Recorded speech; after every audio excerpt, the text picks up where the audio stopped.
Welcome to a Healing Peace podcast. We partner with Intel, a nonprofit organization that provides educational programs to promote emotional and mental health while building our identity in Christ. In this podcast series, you will learn about me, Kimir Baker, the CEO and founder of Intel, and other life changers. We inspire, equip, and support you along your journeys. By the renewal of our minds, we overcome life challenges. We renew and rise up.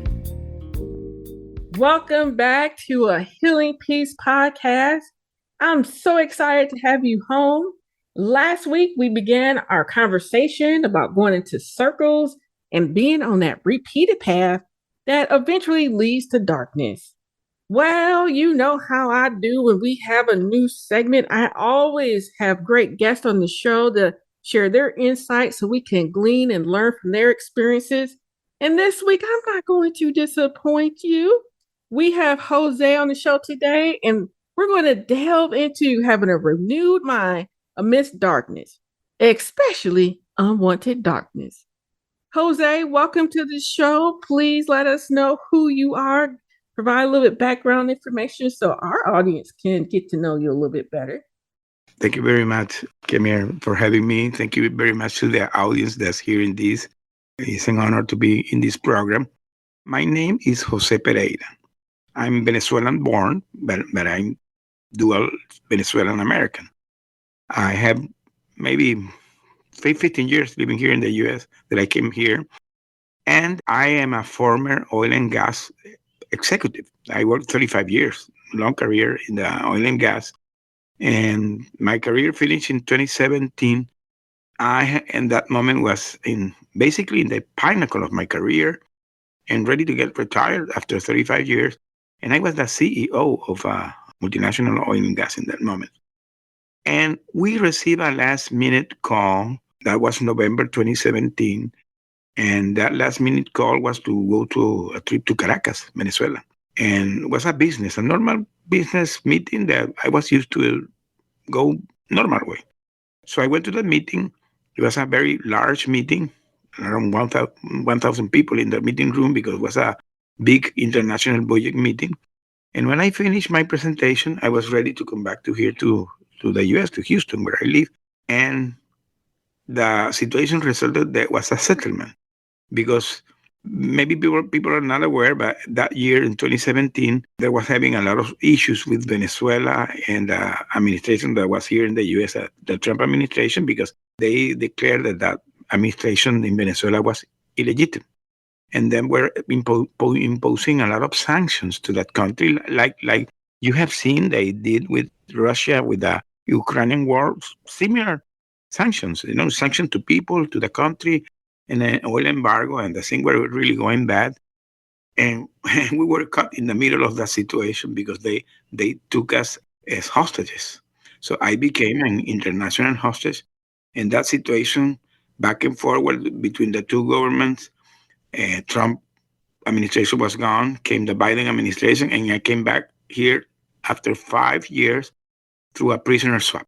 I came back in October 1st last year. I have 1 year that I came back through a prisoner swap, having been 5 years as a hostage. So this is my story, and I will continue talking about what I'm doing today.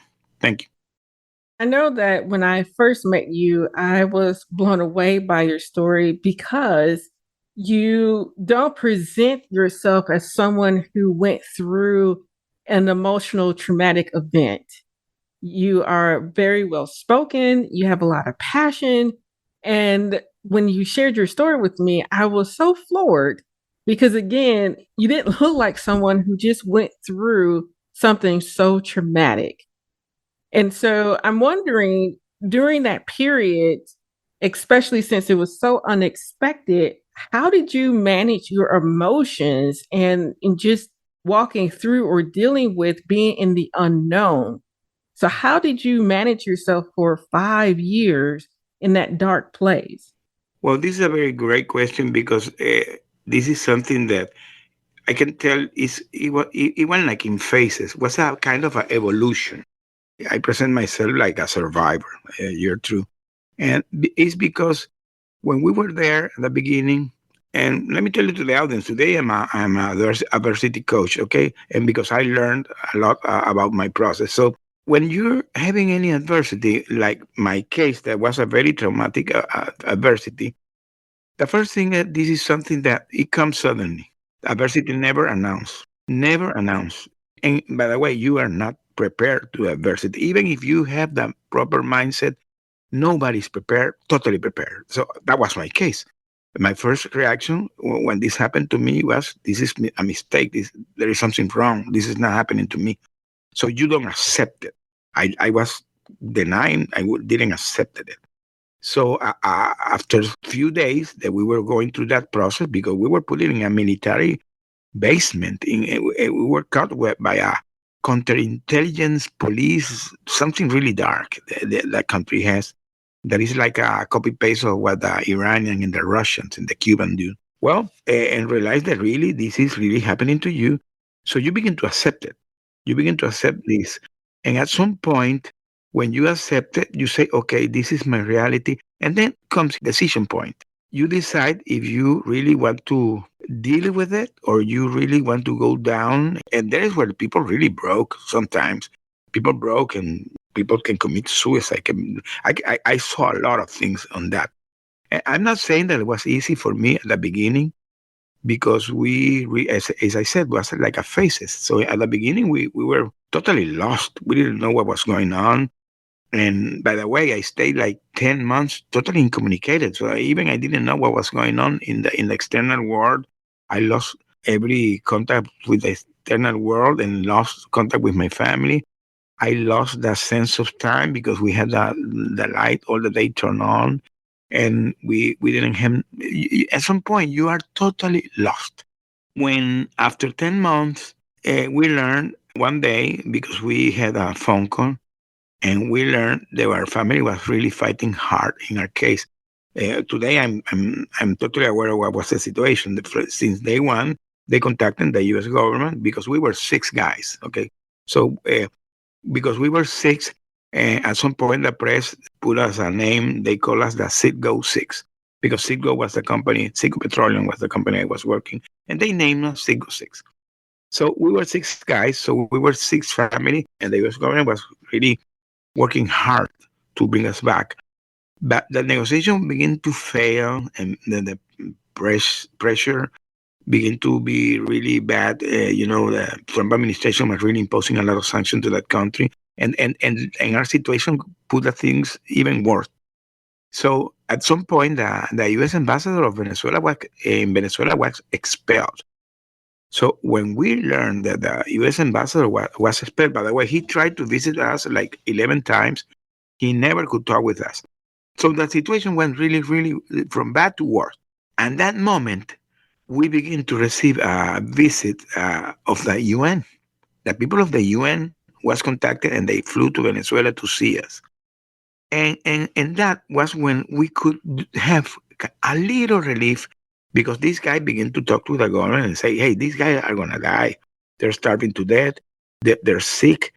These guys are going to die. So they begin to relax a little bit the pressure that was putting, and we can have some kind of communication with my family. And I begin to smuggle letters in the food that we begin to receive.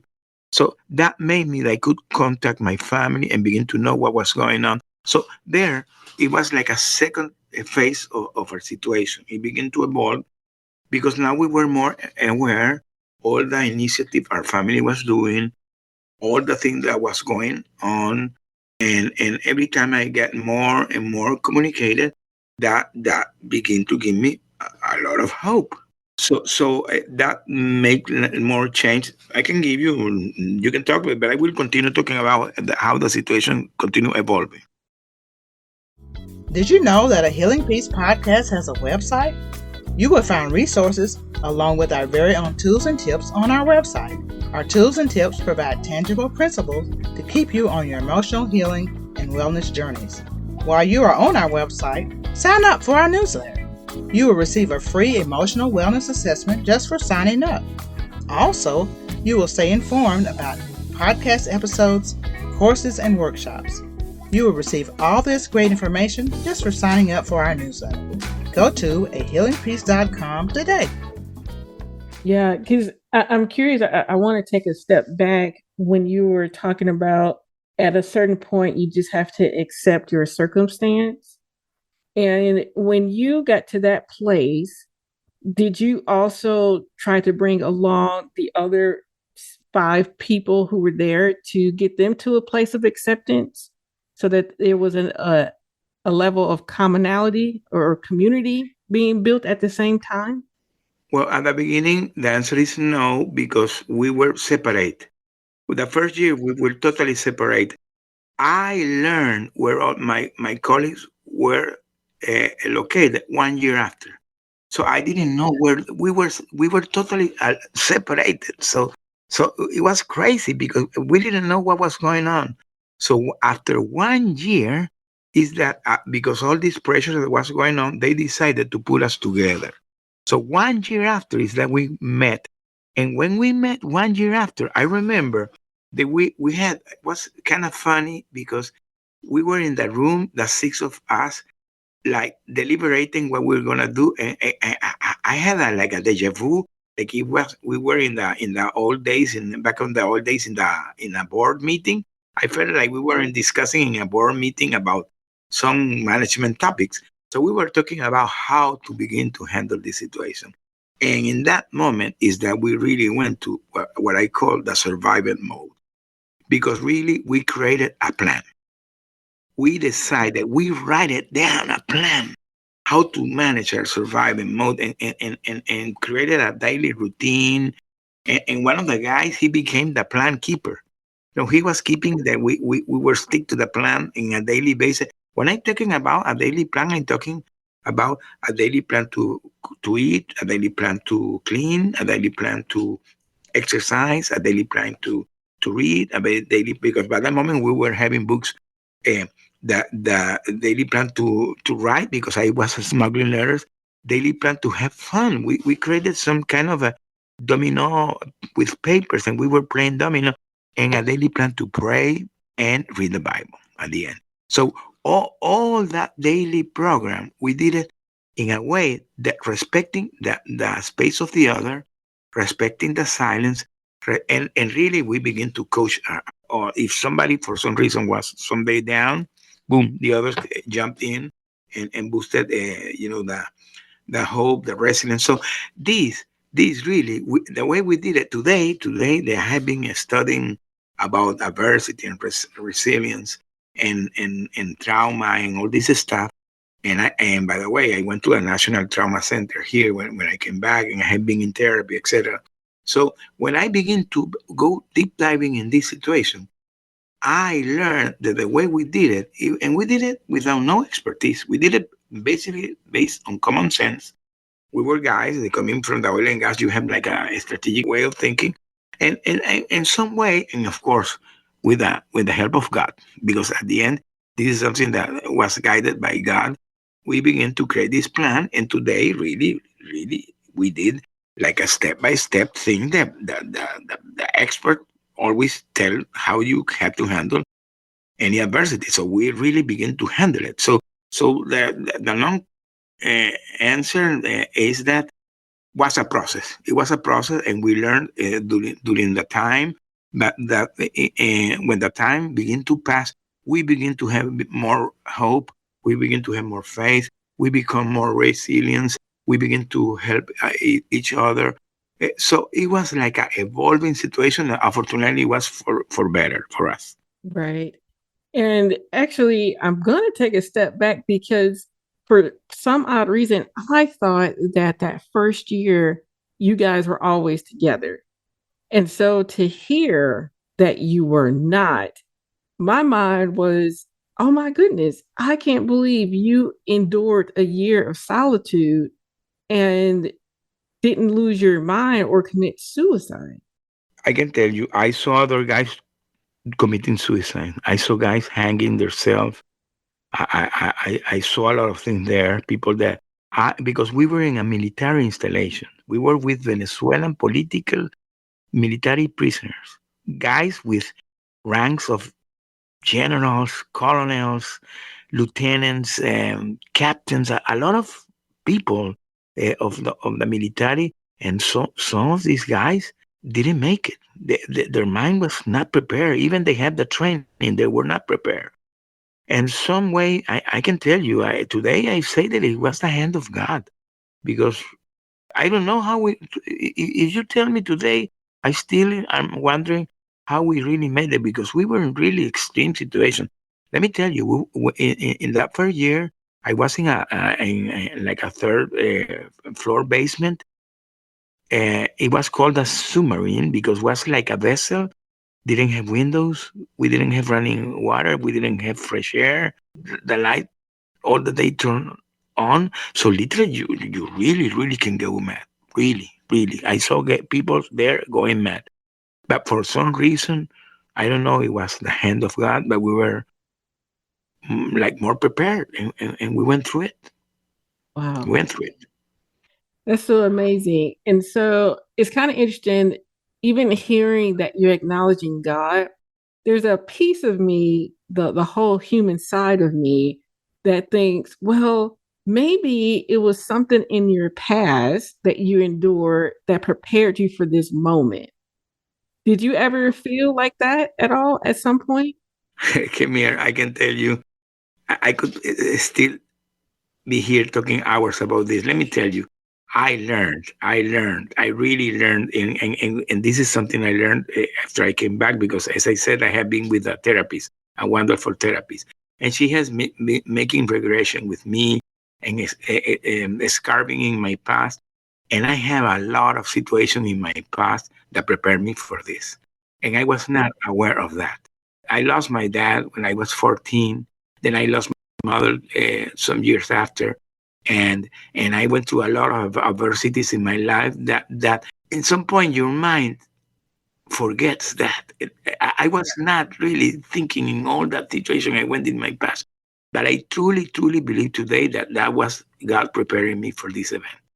I had a lot of events in my past that prepared me for this. By the way, all these things we're talking here are things that are gonna be talking in my book because I went through that process.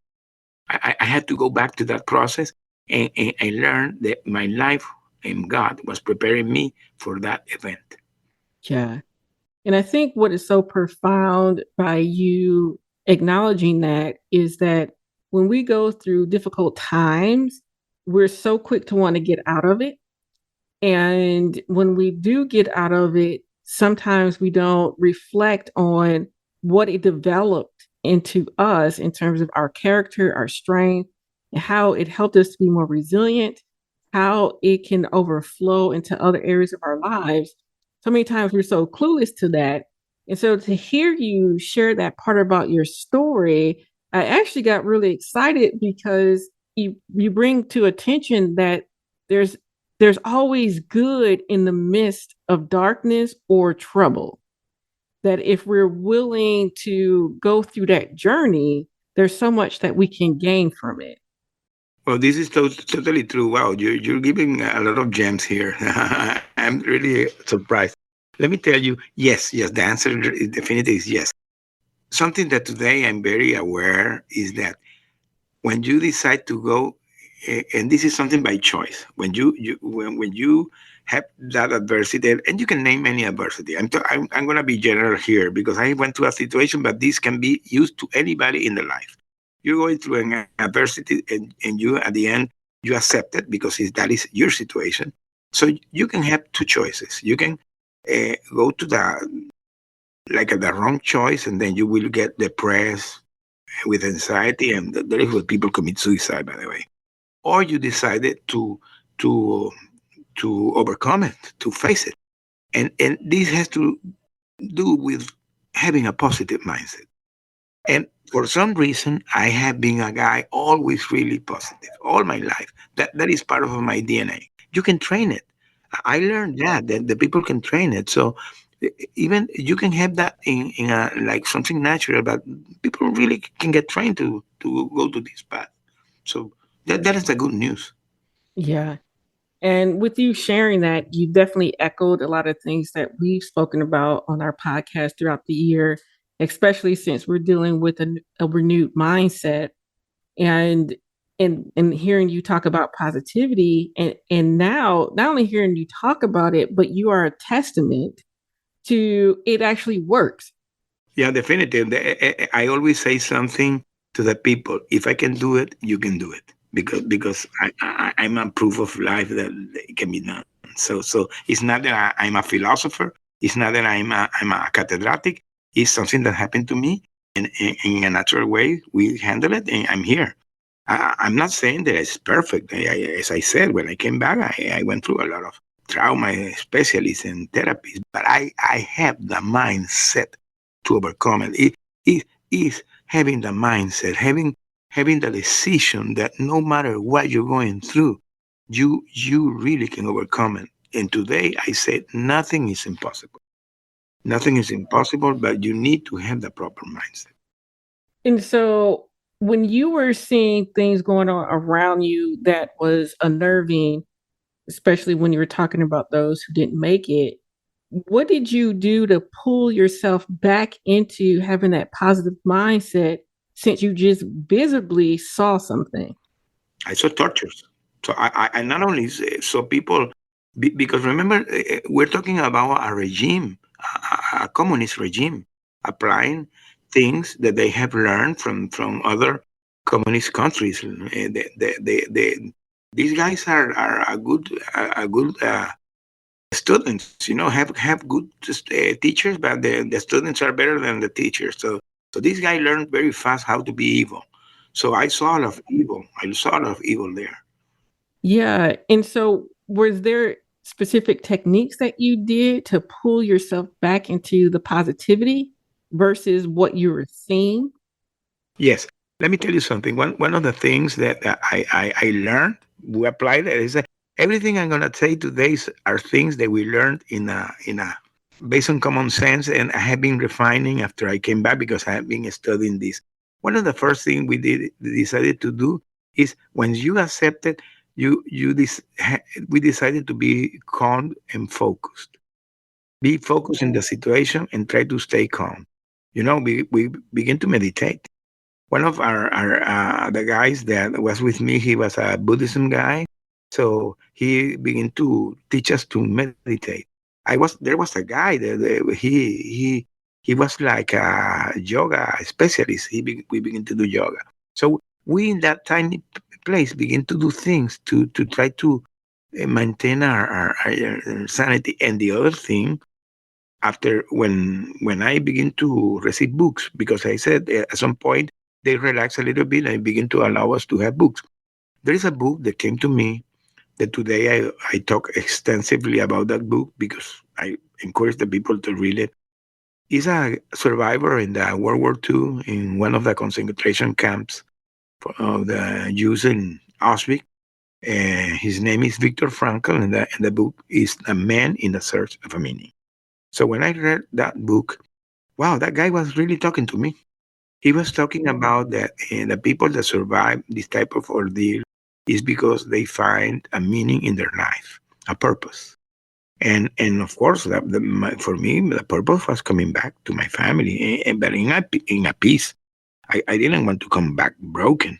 So I was telling my wife 2 days ago, see the reflection, because one of the military guys that were with me, they were released like 2 weeks ago.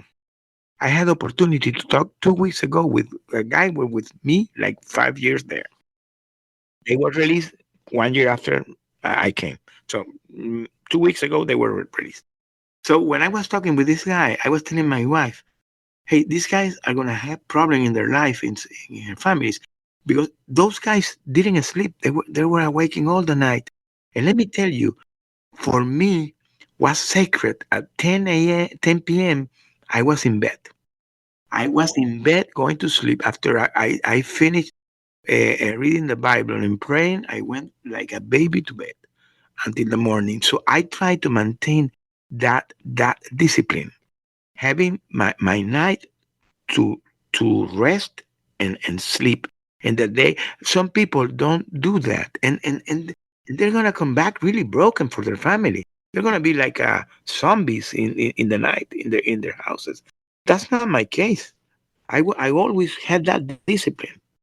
Yeah. And I'm so glad that you talked about that as well. That's something we talked about too on the podcast about rest and the value of it. And I will admit, I'm still working on it for myself because I get so entangled with life and my to do list that I make it more challenging to just rest. But I think hearing you have reinforced the value of it, not only for your body to recover, but it was very instrumental in helping you to remain sane in the midst of everything that you were going through.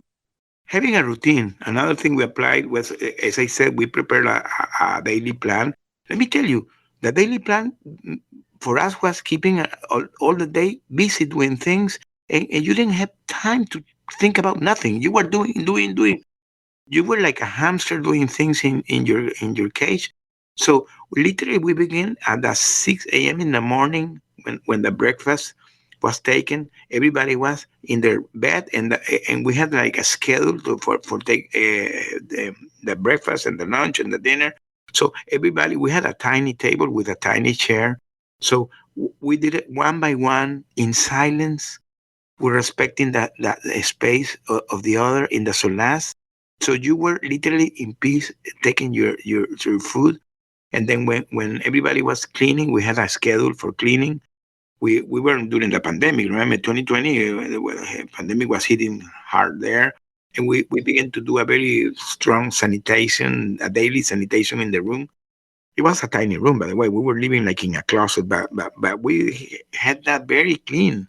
We were cleaning all the day. Every day, we had a schedule to clean. We had a daily schedule to read. We had a daily schedule to write. We had a daily schedule to have some play. We had a daily schedule to read the Bible, to pray, and to sleep. So we created a daily routine. And that was one day, it began to 1 week, it began to 1 month. And at the end, we came back. And that's so inspiring. And I'm actually looking at the time and I'm like, oh my goodness, we're running out of time.